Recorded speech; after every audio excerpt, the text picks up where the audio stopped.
the years, there have been many cartoon shows based off of movies that have been created. Most of them don't last very long and are usually forgotten. The real Ghostbusters proves to be an exception to this.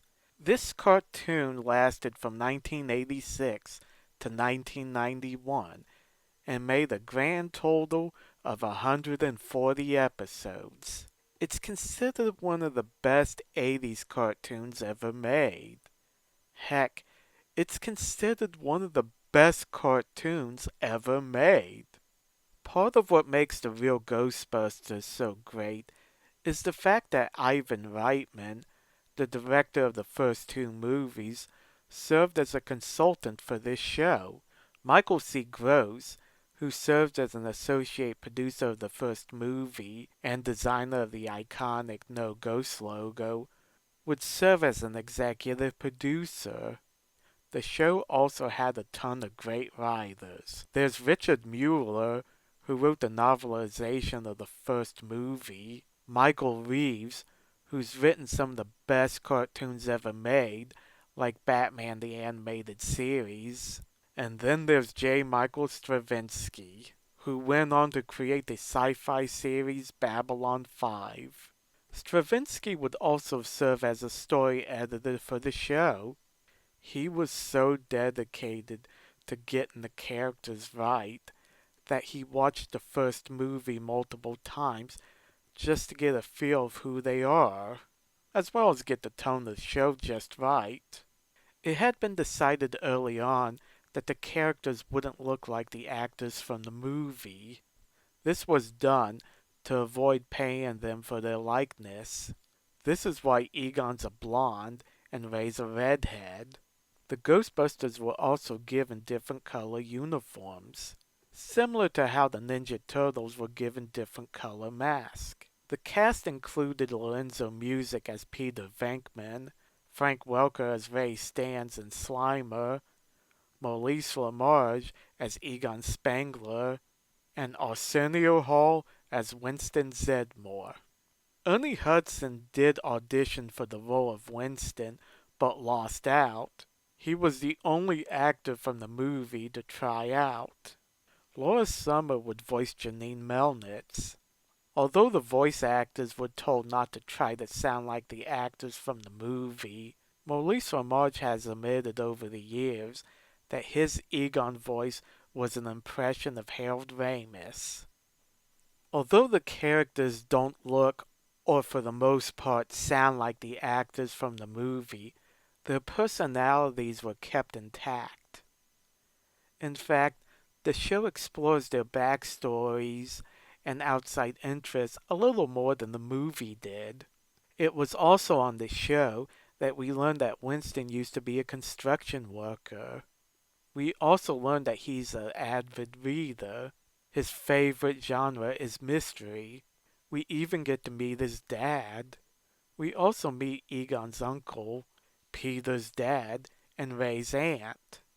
It is from this show that we learn that Egon got into paranormal investigation because the boogeyman was in his closet when he was a kid. We see Ray's hometown and learn that his neighbors didn't think he'd ever amount to anything.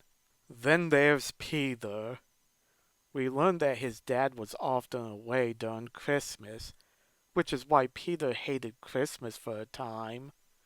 And we see that his dad was a bigger con artist than Peter ever was.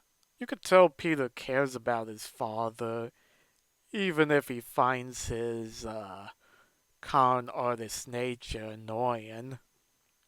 We also get to see Janine's apartment, and she even gets to bust some ghosts on this show.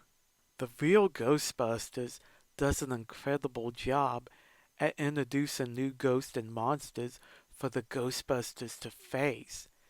It would have been easy to just bring back Gozer or later on Vigo. Yet the show never does that.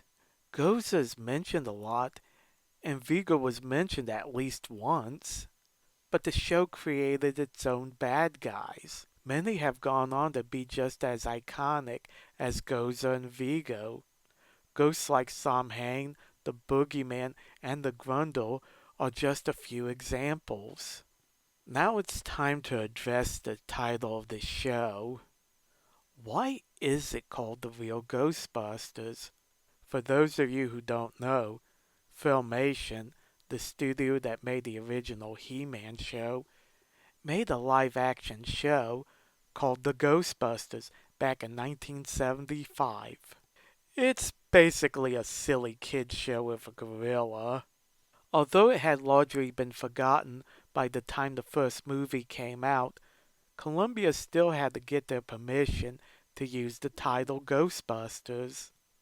When it came time to adapt the movie to a cartoon series, Filmation was hoping they'd be picked, but they weren't. Filmation was so mad about this that they decided to take their old show and adapt it into a cartoon. To help viewers tell them apart, it was decided that the cartoon based off the movie would be called The Real Ghostbusters, kind of a middle finger to Filmation.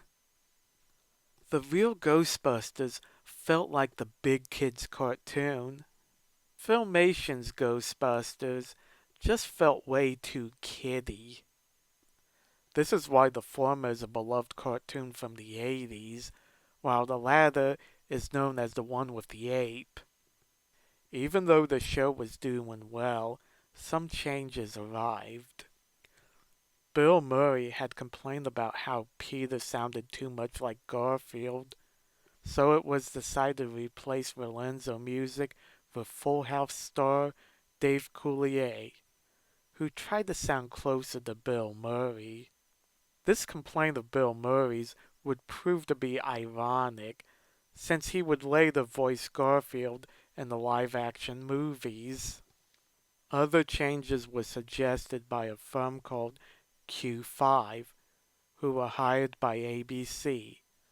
They felt that Janine should be more motherly, so her appearance was altered and Laura Summer was replaced by Kath Cersei. There was also a push to make the show more kid-friendly, which is why Slimer became more prominent. They were even given a new title, Slimer and the Real Ghostbusters. In this new show, Slimer had his own segments that had more cartoony animation and adventures. The Junior Ghostbusters were introduced to give kids somebody they can relate to. It was felt that Winston should be the main driver and mechanic because of his race. Arsenio Hall would be replaced by Buster Jones, but this was because Arsenio's talk show took off. There was even a push for Ray to be eliminated since it was felt he added nothing to the show, which is pretty weird since Ray is such an important character. Luckily, Ray got to stay. J. Michael Straczynski and Michael Reeves were critical of these changes. Straczynski would go as far as to call the changes to Janine and Winston to be sexist and racist. Reeves felt it made the show less fun to write, since he couldn't really use the subtle humor the movie was known for. Straczynski would leave the show in protest, though he would return to write a few episodes, like the memorable episode Janine, You've Changed, that gave an in-universe explanation as to why Janine is different. This may be an unpopular take, but these changes never ruined the show for me. That might be because I watched the later episodes more than the earlier ones as a kid. I still have a soft spot for the Slimer cartoons. I know most people don't like them, but I always found them to be rather fun to watch. I do think that Straczynski and Reeves objecting to these changes showed how much they cared about the show. In a way, I think that's why the Real Ghostbusters has withstood the test of time so well. The people who worked on it really cared about making something special, and that's just what they did. This show introduced the Ghostbusters to so many people. In fact, you don't need to see the movies in order to get it. In 1997, there was another cartoon made called Extreme Ghostbusters. It only lasted one season. Part of its problem is that it failed to capture the humor Ghostbusters is known for. It also introduced new characters who aren't as interesting as the originals. Although it has its fans, it's nowhere near as good as the real Ghostbusters. Thanks for watching. Let me know in the comments section what you guys think. And don't forget to like and subscribe. See you later.